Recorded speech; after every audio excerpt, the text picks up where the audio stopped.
Welcome, and thank you for joining us for this session of the 2020 Trustees and Friends Conference hosted by the Vermont Department of Libraries. My name is Joy Worland, and I am the consultant for continuing education and small and rural libraries at the Department of Libraries.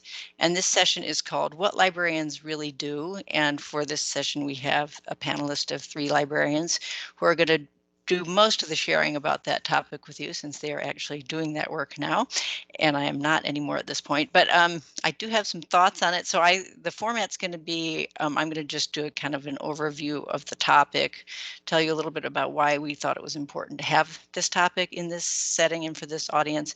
And then I'm just going to do one example of sort of to set the tone for things that you might not have thought about this topic. I think the overall goal is to uncover the sort of behind the scenes invisible work that goes into making a library really thrive, and the expertise that is needed, the training is needed, the time that it takes, and the variety of skills that I think is sometimes people aren't aware of them, or if it's going really well, they can seem like it's easy to do, and it is not easy to do. We certainly all know that, and I think increasingly librarianship takes great people skills. It takes some social work skills. Sometimes it certainly takes marketing skills, advocacy skills, and there is a perception of librarians as people, they love to read and they love books and they may be kind of introverted. There's a kind of a cliche around that, some of which is true for some people. I mean, many of us certainly do love to read, but loving to read and even being a really avid reader is not going to necessarily make you a good librarian, because there are a lot of other things that go into it, and there are also a lot of things that we aren't necessarily trained for, even those of us who went to library school. And there's a lot of librarians in Vermont who did not go to library school, but even if we did, there's a lot of things that that weren't covered. I mean, there's the kind of funny ones, like, we talk about, like, oh, did you know you had to shovel the snow or plunge the toilet, or but then there's also did you know that you were going to have to speak to a select board? Did you know that you were going to have to work with people of all different ages, socioeconomic backgrounds? A lot of times people will have a concentration in library school, which might be cataloging, and you assumed that you were going to be sort of really behind the scenes and not working with people at all, especially in our small libraries in Vermont. There are very few jobs where you're doing just one thing like that. So you really need to have be out in the library talking to people. You might have had a concentration in youth services, but then you end up being the director. So you're doing youth services, but you're also working with adults. You're working with seniors, and you're teaching seniors how to use technology or something like that. There's all sorts of things that you end up doing, and if you do them well, it takes a lot of work to train yourself, to continue in professional development, and also just to get yourself out from behind the desk and meet the people in your community, and just really contribute to the culture of the library. And that's all about people and talking to people and learning new things, which brings me to the one topic that I'm going to talk about, just to sort of introduce how there are hidden parts of librarianship that might not be obvious to the public. I'm going to talk just briefly about collection development, which that's like the books on the shelves, the materials, the audiobooks, that I think everybody knows that librarians have a role in that, but they may not really think through how complex that is to be able to do it well. So even that has a people component to it. So of course there's reading tons of book reviews. And so you need to know where to find the book reviews. And you also need to have diverse types of book reviews. So you can't only be reading the big American Library Association book reviews, which those are great, but if you're not reading about independent publishers and local writers and things like that, then you're not going to get probably a really vibrant collection that's really responsive to your community. So you also, as I mentioned, with working with all ages, a lot of times in the Vermont libraries, one librarian is doing collection development for the entire library. So you need to know what the adult bestsellers are, but you also need to know what all the children book awards are and the picture books. And hopefully you get input from a lot of people, but on that, and if you have a children's librarian, they can help with that. But that's a big task. And I think that's, again, something that I know I wasn't really trained in to do, for example, the picture books. That wasn't my concentration. And as you know, I did get help from the youth services librarians in the places that I worked, but that in and of itself, and knowing where to find those reviews and taking the time to read them, that's a big thing that people don't necessarily know. If you're doing it well and your collection's great, they're not necessarily know how you did that. And then another big part of it is publication dates. You need to be really savvy about when the new books are coming out and order them in advance and predict what your community is going to want. So that has to do with, again, staying in touch with the publications in our profession, but also being really attuned to what the people in your community like to read. So there might be a book coming out by a really famous author, but you know that that author's books don't really fly at your library. So that one might not be a really urgent one, but there are other ones that you really know that you need to have them out right away. And then also the responsiveness to the community. This is where the people part comes in. You really need to know what the issues are in your community. You need what the interests of people in your community are. You need to be following the local media, Front Porch Forum, the local newspaper. And again, remember, you might not live in this town where you work. So it's even more important that you try to get to know people there. You talk to people there. You talk to people when they come into the library, not just about the books they're reading, but what are the local issues? Is there a local environmental issue going on that it might be helpful if you had books in your library about that?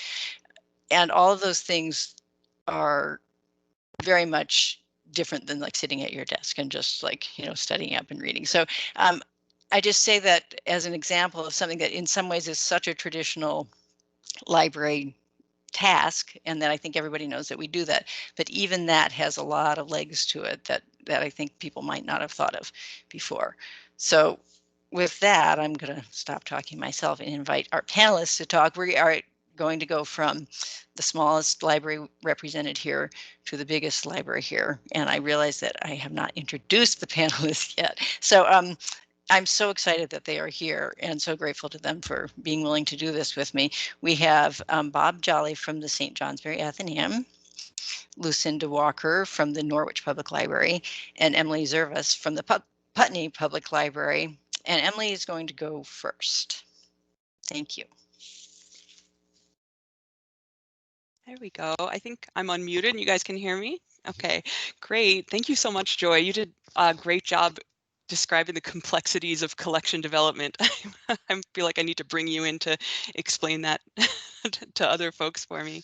But as Joy said, I'm from the Putney Public Library in southeastern Vermont, and we're a municipal library, though that's a relatively new status. That's 7 years ago, before I was on, they transitioned, and I feel like we're still navigating the definitions of that with our board and the select board, which is its own complicated situation. Our population in Putney is about 2,600 folks, and we have a budget of $225,000, with $185,000 of that being from the, $185,000 being from a town allocation. Our staff, we have 2.5 full-time equivalents, which consists of 3 people, and we have substitutes who have no regular hours. We have 9 trustees. We have a wonderful and supportive board here, and that's been true the whole time I've been here, which is 6 years. And we have a newish building. It's 16 years old. It's a beautiful timber frame construction, and as my partner put it, with beautiful skylights that don't leak yet. So we have this building that people still think of it as a new building. There was a big fundraising effort to build it, but it's getting to the point where things are starting, where it's true that the skylights don't leak yet, but we are now starting to price what replacing the roof is going to cost. We just had to paint this year for the first time. So there's starting to be some building stuff that comes with a less new building. For staffing, we're, I'm holding down the small library side of the spectrum, but there's always 2 people in our building. And because we're all one level, it's possible to run the library with 2 folks at a time. And we have a little bit of overlap each week where all 3 of us are in, and this is during normal times, so that we can do things like bring in a substitute and have a staff meeting, or just check in about ongoing situations or issues. When I was preparing for this, when Joy invited me to speak on this panel, I was thinking about sort of things that take a lot of invisible time and experience. And I came up with programming and technology being two things that I feel like people don't really know what happens with those things in a library. And I'm really passionate about programming. I did go to library school. I have my master's from Rutgers University, but I can't say a lot of my library education was focused on programming, which is amazing because it's so much of what I do. And I really learned to do that from other libraries that I worked at. I worked at the Rockingham Library before becoming the director of the Putney Library, and we had a terrific adult services programming librarian and a really wonderful youth librarian who did a ton of programming. The person that was the adult services librarian had a bookstore background, and she was just terrific at bringing in all sorts of different folks from our community with almost zero budget. And I really learned from her how to make that happen. So in thinking about programming, we all know that the program takes the hour and a half that we're all sitting in the library, listening or engaged, or at this point in Zoom, but secretly programming takes way more, maybe 3 times that again to make it happen. Our programming budget is relatively small, though the trustees have generously given me more for some different program series, but I work with about $2,000 a year, and that's everything. That is speaker fees, it's mileage, it's cookies and refreshments, it's our summer reading craft budget. Right now it's our Zoom subscription. So it covers a lot. And I had to look up, how many programs we do a year during normal times. And I looked at the last library statistics that we submitted, and we did 53 adult programs and 96 kids programs in the fiscal year 2019, so a total of 149 programs. So, quite a few per week. We don't have a special programming room, so most adult programs take place after hours or on weekends. And many of our programs are people from our community presenting about topics they're passionate about, which is wonderful and often unpaid. A lot of our programs are born out of me being out in the community and having a conversation with somebody about, something that should happen. It's something that needs to happen. And a good example of this is that in 2016, a lot of people folks kept telling me they wanted to learn more about the Constitution and their rights. And a board member and I posseed up and brainstormed who we might be able to invite to talk about that. And it ended up being such a great program series where we had a professor of politics in our community who was also our town moderator, and she came and did a great series on the Bill of Rights. And we sort of reconvened during COVID times and did the Reconstruction amendments, which was also just a wonderful discussion series that she's now kind of developing into more of a program series that she's going to do in other places. So as someone who does the programming, I've learned to sort of listen for the needs, whether it's people emoting or complaining, maybe they're venting or reflecting on things, to really think about what is the need being expressed here, and is there something the library can do about it? So I think, putting myself in those circumstances where I'm hearing things like that or engaged in those conversations has been really important for programming. I also go to the interagency meetings with our community cares group and also our food shelf, and there's been so many good natural partnerships with them. One of an example of that is just that for our summer reading program, which this year looked very, very different. I recruited the food summer meals drop-off people to drop off in front of the library and make a situation where I could also be present giving out free books and our summer reading craft bags. So that was such a great partnership. I feel like we got exposure to a lot of folks that we didn't already know, and library patrons that were already summer readers got to know more about summer meals. So that was a really successful, good partnership. So that kind of covers the ideas partnership portion of things, and it's there's so much time spent in ways that you couldn't quantify, in the form of connecting with people, brainstorming, developing relationships, and developing a reputation as a place that has programs, so that when somebody has a great idea, they'll come to you to sort of develop it. And so that's just all the part before you even choose a presenter. Then there's the planning. Do we need to apply for a grant for this program to make this happen, which is its own whole other skill set, but one that I've gotten to really flex, and develop in order to make program series happen. Do we need to find other funding partners? Who's presenting? What date? What time is best for the audience intended? That's another thing that experience kind of ends up informing. Are there other organizations we should ask to join? Then working with the presenters, are there going to be more than one presenter?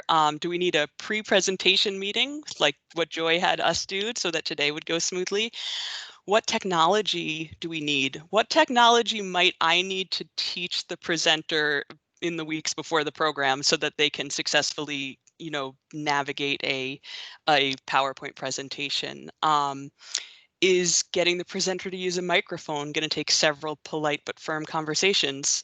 Is the program as accessible as it can be? So there's all of these considerations, and all of those certainly take time. And then there's the promotion. I don't think I would ever have guessed I would spend as much time as I do writing press releases, but I do that a lot of the time. And then once you have written it, you need to, send it out to all the newspapers. You need to think about how the intended audience, what's the best way to reach them? Are we going to really work this on Facebook, or is this for a community that's really more newspaper readers? But generally, I end up doing quite a smattering of things, including our website, flyers, emailing organizations that might have this community's ear, and asking them to signal boost for us. So that takes an amazing amount of time. And then, God forbid, there's a change to the time or date. Then you need to do all that backwards, and then you need to do it all again. So that can be a lot too. The day of, greeting the presenters, setting everything up with them, setting up the chairs. Are they selling books? Are they giving out information? Is their goal to, develop their organization's email list? Try to tune in with what are they getting out of this, and how can I help them? And then introducing them and having them do their thing. And I'm lucky enough to have board members who take on some of the hosting duties, which is so wonderful, especially in weeks where we have multiple things going on in the evenings. That's very, very helpful. So, but when you attend a program that seems effortless, there's secretly a ton of effort behind the scenes for that. And that goes for technology as well. So this is another thing. I was not trained on this at all, but I'm our tech guy, and I mostly learned by watching other people. There was a person that was getting paid a lot of money hourly at an old job, and I was like, well, if he's getting paid this much an hour, he might as well just be like telling me everything he's doing. And I would literally take notes and then be able to handle some of the smaller things so that we could hire him less and less. And because I did that, now I can do, we really don't have anybody else here. We don't have access to anyone else here at Putney for technology help. So I handle the purchase, and setup of all of our patron and staff computers and other technology, and keeping them running smoothly, which includes, coming in early to do software updates on the patron computers when no one is trying to use them. That's vital. We're also the steward of the only public copy machine in town, so that thing better work or else. So that's a lot of behind the scenes things. I also do our website. We had our website built by a professional, but then again, I had her teach me everything I needed to know to be able to do most of the updates for that. Once in a while, I'll still call her, but that has been, WordPress is not a class I had in library school, but it is something I certainly know a lot more about now. And just keeping it up to date, constant event listings, fixing broken links, updating things to reflect new services. And I'm also in touch with the state about things like our fiber connection, and managing our different subscription databases from our different vendors. The last thing that I want to mention, or the last thing that even came to mind with technology, is that I also do one-on-one technology help with our patrons. So anybody during normal times can sign up for a half an hour or an hour slot with me to sit down and work on whatever they're feeling like they need help with. Oftentimes this is they want to get into audiobooks and ebooks, but that just seems like too much of a thing to take on themselves. So now that I have these time slots in, it's really great to really take the time with somebody to download the app, make sure they're comfortable with it, select some books, and that's been great for our patrons' use of these services, and our statistics reflect that. So again, just a lot of behind the scenes things, a lot of working on things so that things will go smoothly and well. But yeah, that's that. If somebody can come in and use a computer without hassle to do something like file their unemployment, if I can add no more hassle to that and they leave with what they needed to do and not think about it, if they didn't notice anything about our technology, then I think my goal has been met. So that about does it for me, Joy. Thank you very much. That was excellent. You touched on so many great points. So we're going to move now to Lucinda Walker from Norwich. Hello. Have I successfully unmuted myself? Great. Yes. Oh, wow. Listening to Emily talk is amazing because you start to remember all the things that, a library director does do. But when I was asked about this and invited to join this wonderful panel by Joy, not surprisingly, the first thing that came up to my mind was building and grounds. But let me just give you a little background about our library. So I'm Lucinda Walker. I'm from the Norwich Public Library. We are an incorporated library. Our budget is about $386,000. About 70% of that does come from a town appropriation, and we are very grateful for that. I have a staff of 6. That's about 4.5 full-time employees. We're actually down 2 staff members now, and we'll probably stay that way till things change at some point in the future. My board is made up of 12 members, one of which is the president of the Friends. And the president of the Friends is an ex officio member. We've had a board as small as 9 and as high as 15. 12 seems to be the sweet spot, I would say. The building is 7,800 square feet. And I inherited it when I started working about 18 years ago. It had just been recently renovated and expanded, and it was a dream. It was an absolute dream. And the reason building and grounds popped up was because it took about 5 years before things began to kind of show cricks and things were beginning to fall apart. And had I known in library school that really I probably should have gone and gotten some sort of plumbing and electrical and heating and basic maintenance of anything, that would have really come in handy. But like most librarians, you just learn on the job for the most part. And I think that's sort of been my experience at the Norwich Library. As an incorporated library, you're on your own. So it's like you have this beautiful 7,800 square foot house that you're taking care of. And you're doing all these sort of the invisible things like Emily talked about, like figuring out who's going to do the plowing and the shoveling. And when was the last time the septic system was pumped? And does that sewer pump alarm go off? It does, and only on Friday nights. Let me tell you, that's the only time it's ever gone off is on a Friday night. But I think most directors are pretty comfortable doing basically the things that they have either learned to do or the things that they've had to do because of necessity. I think it is really tremendous if a board can have someone on it who has some sort of facilities experience.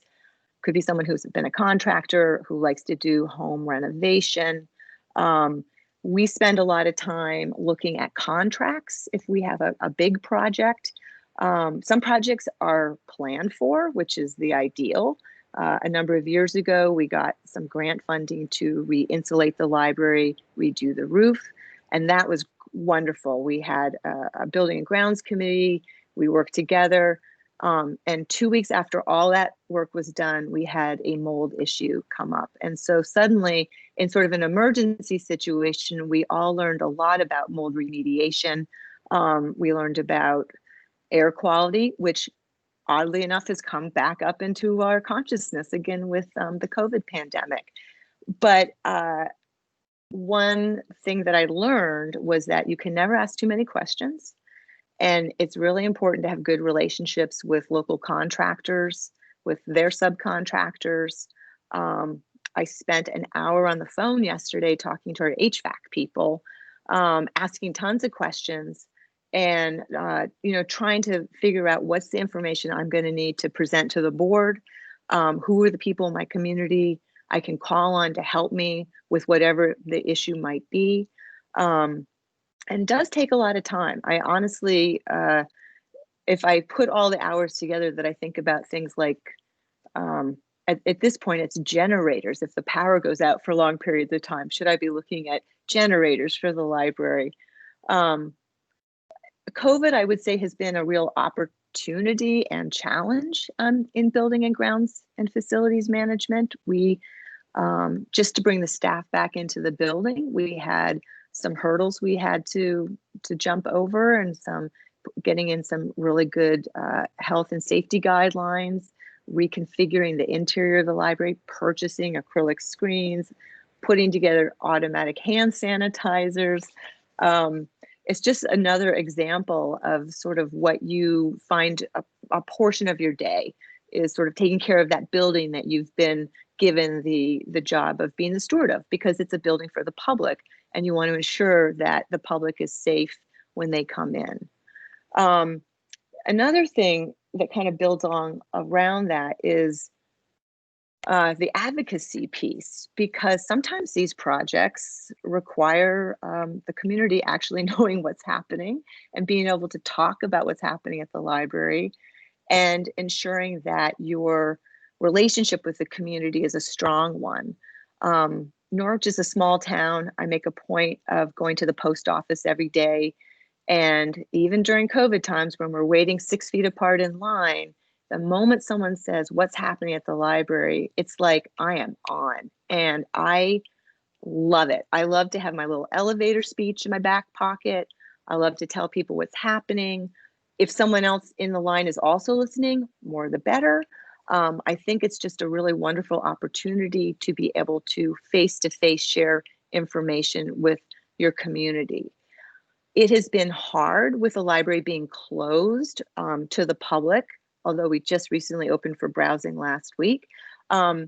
It's hard because people drive by and they don't realize something is happening inside that library. And I think it's the director's obligation, your staff, to be those people who are out and spreading the word in the community, as well as the board and the friends. I mean, you all are wonderful advocates for the library as well.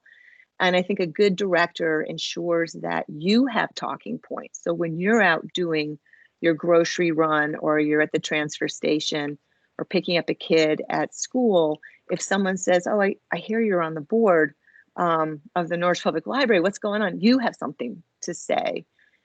The advocacy piece is also important for, much like your relationships with contractors, it's really important, I think, for directors to have good relationships with the government structure in town. As an incorporated library, my bosses are the board, but I do go to the town and to the select board every year and at town meeting for a budgetary request. And it's really those months leading up to town meeting that you are thinking about how you're going to get the information out about what is your town request. What have you done in the library over the past year? How are you showing the worth of the library to the town? I like to call it my dog and pony show at town meeting, but it is really important to show up and to have your statistics, have the stories that are important so people understand that your library has a positive impact on your community. Never underestimate the stories that come across the circulation desk. If you as a board member, a trustee, a Friends member hear stories about people's positive experiences at the library, please tell the librarian, tell anybody, because we rely on that to show the goodwill and to sort of show what is happening that may not be transactional in nature, but is emotional in nature, which has a great deal to how the vote can go. And then the last piece I kind of just wanted to touch upon, which is a part of being a librarian, and actually it's really come up during COVID, is professional development. I talked about the elevator speech, and frankly, I went to like 2 or 3 different continuing ed classes put on by the Department of Libraries about 10 years ago. And it was a part of an advocacy class, but it was talking about the elevator speech. And I came back from that and I was like, I need to go to more of these continuing ed classes. And so as the director, I made sure we have money in our budget for the staff to be able to attend professional development. The Department of Libraries does a great job of offering courses, offering links to other states and the courses that they offer. Weirdly, COVID, because we obviously can't be together in person, as like today is a good example, we have so much more access to regional and national conferences than we've ever had before. Everything is free this year for the most part. And I think that at least in the 2 months we were closed in the springtime, most of us on the Norwich Public Library staff, we were attending 2 to 3 webinars a week to learn things about how to do online programming, virtual programming, lots of things on human resources. That's most of us in libraries, we don't have an HR person. We are the HR person. And there is a lot to learn to make sure you're following the letter of the law, that you are providing your employees with the information they need. And so I would say that that's another piece that's become much more important to me, both as a director and as the leader of my colleagues, but also just when I talk to people who are interested in the profession, that the opportunities are just so wide right now. One other thing I just wanted to say, just jumping off of something that Emily talked about, is that we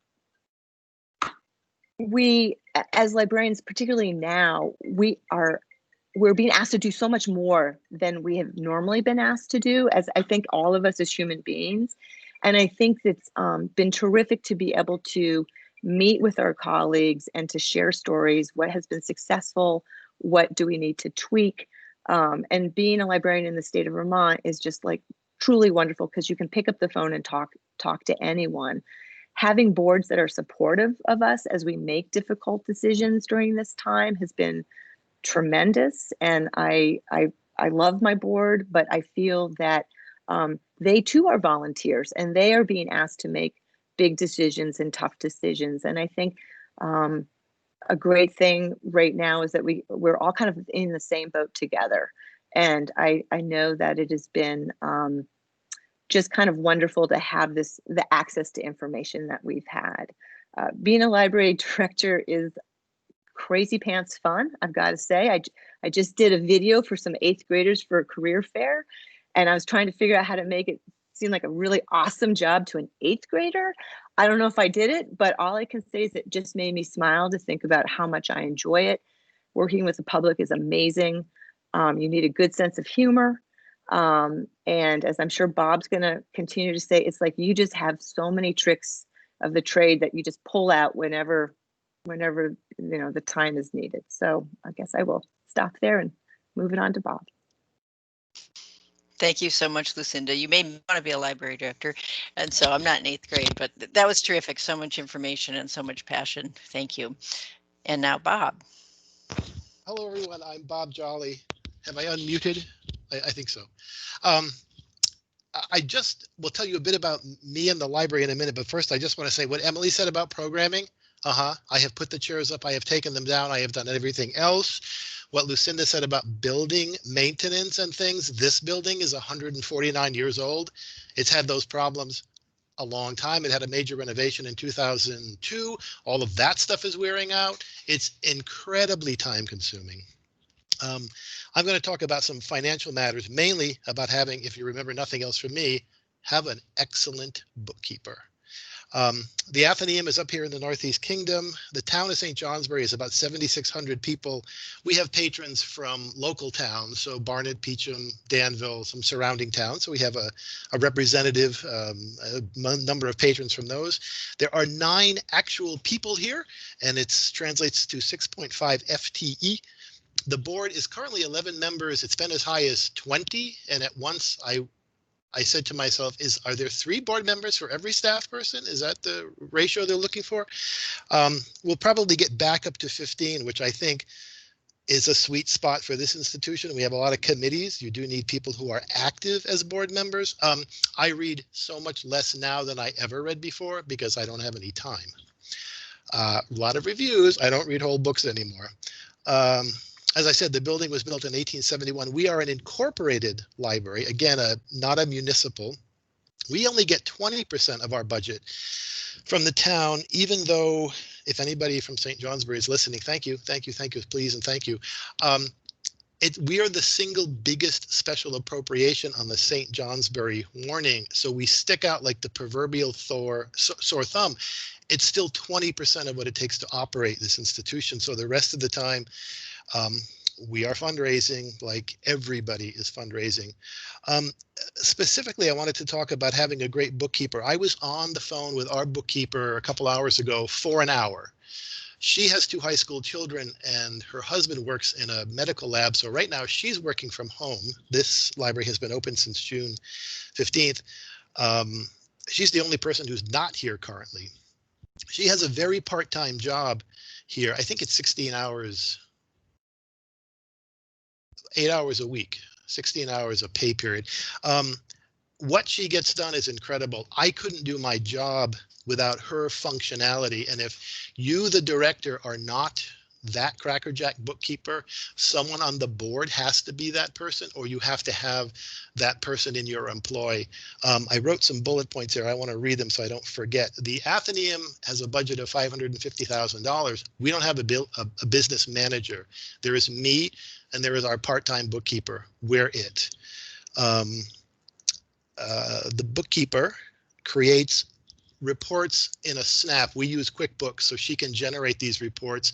When the treasurer says, what about this? Or I'm saying, I have a meeting in a week and I need the following things. They're instantly delivered by her because she's so good at what she does. She comes out of the banking world, and I don't exactly know what her background training is, but here is a little funny story. We had a bookkeeper here before our current bookkeeper. And when our current bookkeeper, Melanie Fox McGregor, I want to give her a shout out, did what a bookkeeper can do. You have one of those keypads with the numbers on them, and the numbers are in some kind of a weird pattern. Don't ask me. A bookkeeper looks at figures and is just tapping out the numbers. And the other bookkeeper said, wow, you're really good at that.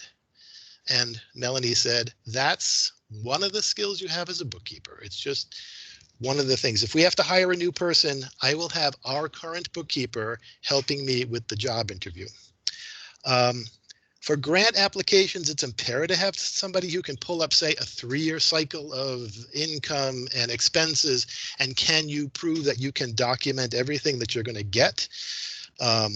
For compliance for grants, for reporting for grants. This year, regarding the COVID situation, the Athenaeum got a first round PPP loan because we could jump on it. We were able to submit our documents, they were accurate, and anybody who got one of those loans knows the ground was shifting every week. There were different requirements, there was this and there was that. We simply kept up with what was required. We have filed to have that loan converted to a grant. We haven't heard yet, but we suspect we will have that converted. Again, that is just excellent bookkeeping. Whatever is asked for is delivered. Because we have a pretty big budget, there are a lot of categories. We have a very good general ledger, which Melanie has set up, so we can track to the penny for anything. This year, we're going to have an audit rather than a review. We kind of switch back and forth because audits are more expensive than reviews. Everything the auditing firm needs is supplied instantly by the bookkeeper. She provides detailed expense accounting. The P&L comes to the entire staff every week. So everybody who's in charge of monitoring their little budget for development or marketing or book purchases. Everybody knows we're right here. Nobody's keeping their own books or files or anything else. It's all provided. As Lucinda said, we don't have an HR department either. That is me when I'm good and when I'm in a good mood. And it's the bookkeeper who keeps us legal so that we are complying with labor laws. She knows things I don't know. She just keeps her ear to the ground about changes in laws, changes in requirements. We updated our employee handbook to say 2 legislative sessions ago, I think, the state law became there is mandated sick leave for people who didn't qualify under an institutional policy. We track that. You have to trust and have accurate financial matters so that your board says to you, the director, we know the stuff you're giving us is accurate. We don't have to wonder, oh yeah, you took us 3 rounds to get us the right information. It's always accurate the first time. It's never having to be corrected later. And this just solves a lot of issues, prevents problems from occurring. And like I say, I couldn't do my job without being able to turn to Melanie and say, could I have the following thing? And sometimes it's like, could I have it tomorrow morning? Yep. And I always get it. So I just can't speak highly enough about having a super competent bookkeeper. It can be somebody on the staff, it can be somebody on the board, but that person has to be there. So that's really what I wanted to say, as well as like everything Emily said and everything Lucinda said. Yeah, more of the same. Thank you. Thank you, Bob, and thank you, Lucinda and Emily. That was great. I wondered if either of you, Lucinda or Emily, wanted to talk about staffing at your libraries, because we talked about that in our planning meeting, how it's different. That there's different challenges if you only have 1 or 2 staff, but they work very, very part-time, or if you're one of 3 people and they can't be there, that means you're the only person. And just sort of the different characteristics depending on the size of the library, because I think that the HR piece is another one of those things that a lot of times librarians kind of learn on the fly, and even if you took a management class in college, in graduate school, it may not be anything like the library that you're working at. At least that was my experience. That I was trained to run, a really large urban library, and I've never worked at one. So I don't know if you, Emily or Lucinda, if you have anything more to add about staffing, supervising, and that kind of thing. I've been really thinking about our staffing situation a lot and appreciating it because COVID has really thrown it into a really different light. My 2 coworkers had both been here for 10 and 15 years respectively when I was hired, and that was 6 years ago. So we've had this, really steady staff, very little turnover, and COVID compelled one of them to retire. So we were all of a sudden just in this very, very different situation, and it was so quick that there wasn't a lot of good time to document institutional knowledge and things like that. So it can show, so that's one of our 3 employees, and that's 30 hours a week, and it made it so that even when it was potentially safe to open, we needed to really we had to hire somebody. We actually were able to promote one of our substitutes who has a background in youth librarianship to fill that role, or to sort of fill what that role is turned into. But it's and then we're right up the street from Brooks Memorial Library, and I think they have something like between 30 and 50 employees, also a very different building and staffing needs. But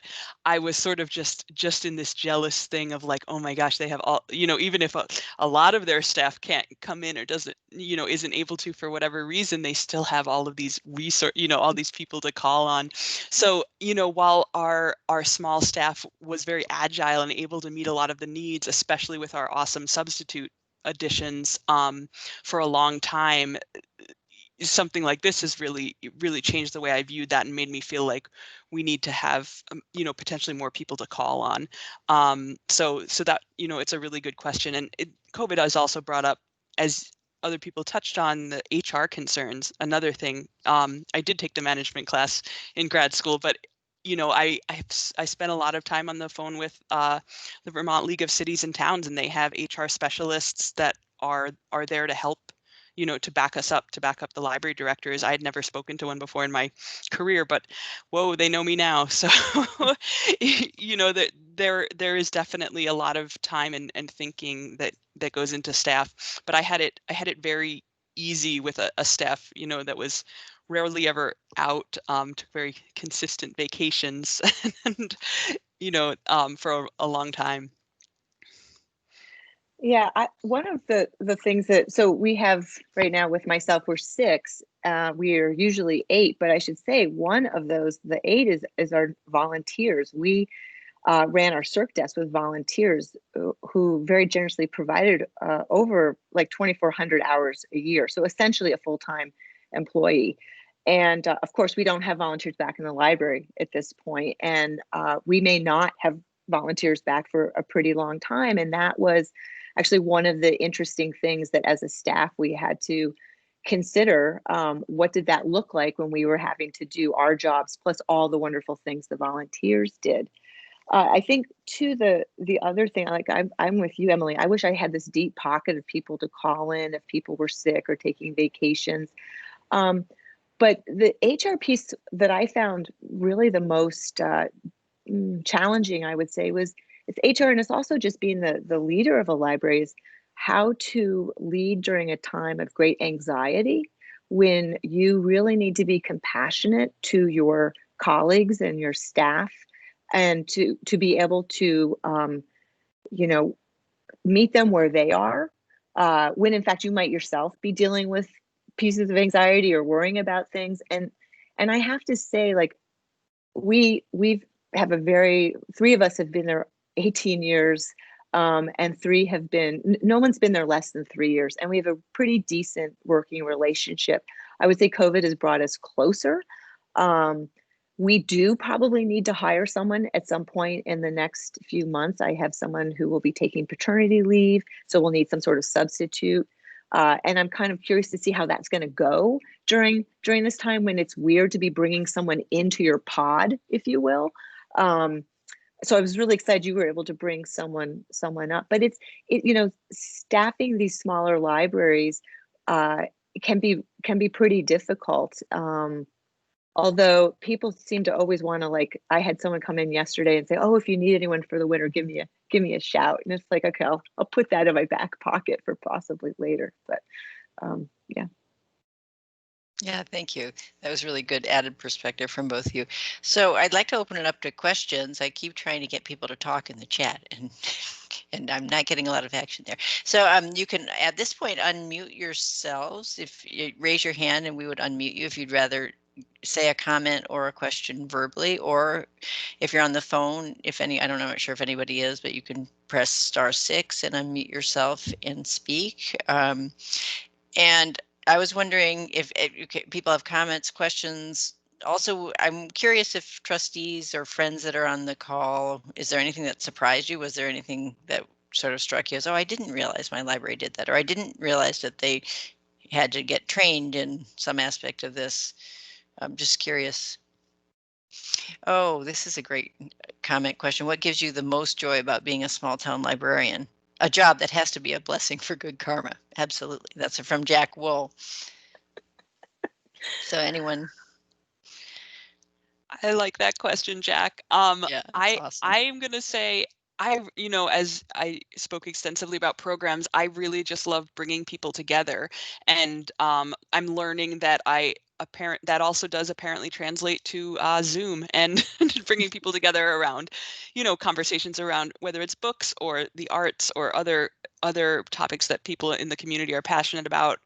We've had a lot of facilitated conversations about difficult subjects, and I just think that is one of the best things that I could be doing with my life.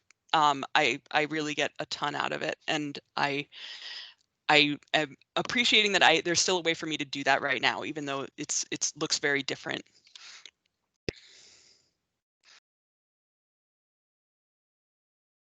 I concur. It's I've been here 18 years as well, like Lucinda at Norwich. I know people here. I know some of their little kids who aren't little kids anymore. I love to see these people every single day. And somebody once referred to this as We should be getting away, this library, other libraries, getting away from the transactions. That's not a transaction to me. It's an interaction. And seeing people come in and you just say, hey, how's it going? Or, hey, you're walking better, or whatever you say to people within the realm of, maintaining privacy and so on. But you bring your A game as a human being, and these people are our friends. And I wouldn't trade this for anything.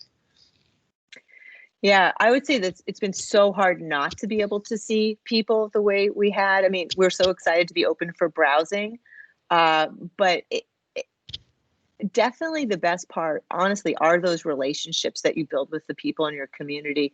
I mean, I love it when there's a knock on my door. I mean, prior to COVID, there'd be a knock on my door and there'd be some kid in their 20s, right? Some kid with a beard. And I would be like, who is that? And it's the 8th grade kid who made my life a living hell as an 8th grader coming back to apologize. And I'm like, don't apologize. You were awesome. This is so great that this place was important to you, that when people say how much the library means to them, it's their place where they run into friends, or they get the book, or they get to talk about the operation, or whatever it is. I think now more than ever, those sort of human connections are so important. And I think that, we can have them in the conversations in the street. We can have them, outside the library if we're doing tech help outside. But I definitely think that is the best thing. I thought I was going to be a therapist when I was in college, and I realized I kind of am. I'm just doing it across from a circ desk, and it's just usually really happy, wonderful interactions. But it's great to be part of a community in that way. Those are really inspiring answers. The answers gave me joy. Anybody else have comments, questions? Laura, Jeanette, or anyone else from VitLib want to weigh in on anything here, or say something else joyful? Let's see, there's something else in the somebody's going to be training to be a substitute librarian. See, this is great. We're doing recruiting right here. Yeah. Do you all have any advice as she gets her foot in the door to somebody doing training to be a substitute librarian in a small community? And she mentions it's a second career. It's at least second career for many people. So, and I think that's actually one of the things that brings richness to it, because we all bring things that we've done before. And so I just wanted to respond to that before you guys speak to advice for her. That would be great. I would say it's important to have a sense of humor, first and foremost, to be a good listener. Oftentimes people will come with a question, or you're checking things out, and their initial question often should be responded to with more questions on your part, trying to tease out what it is that they really are looking for or wanting. I think if you're someone who is interested and curious in people and stays up on what's happening in the world. I think maybe, Emily, you were talking about that knowing what's happening in your community, keeping your ears open, ears to the ground. That's just a wonderful set of skills to bring to a library. But boy, sense of humor, I think, is almost number one. And compassion. Being compassionate is also very important. You said it, Lucinda. Those are both great. I think the sense of humor, a healthy sense of humor, and I think I said in a job interview once that I had a healthy sense of the absurd, and I thought that helped me a lot. And but I agree to just the listening part. So much of your job is listening, and I'm not sure what career you're coming from, Ellie, but I know there's things from that will really carry over, and then there's other things that you're going to be like, oh my God, this is completely different, or we do so much more talking or relating to people in our line of work than in a lot of other things.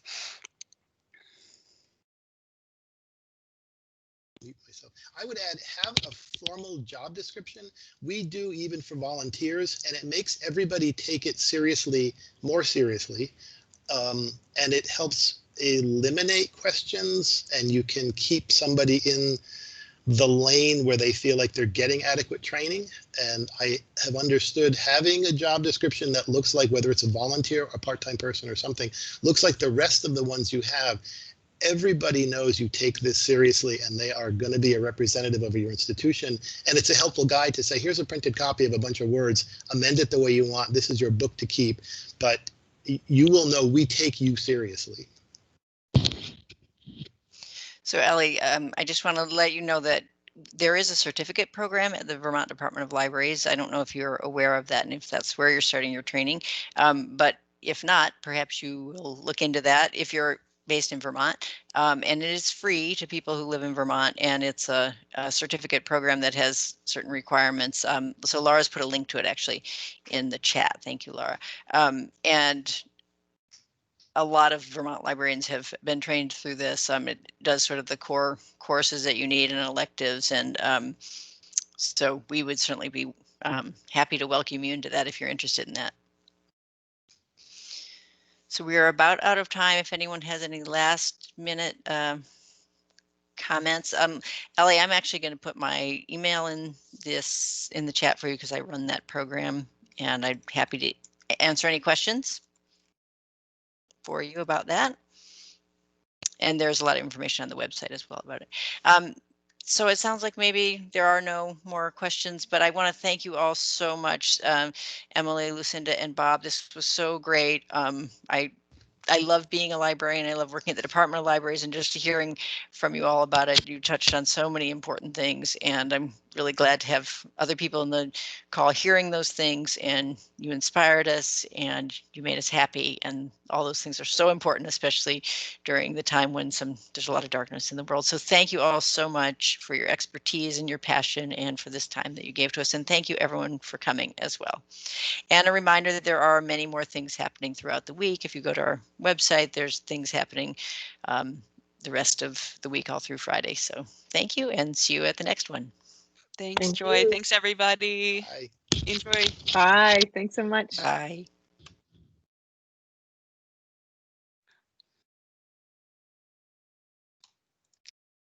And don't forget to stop the recording, Joy.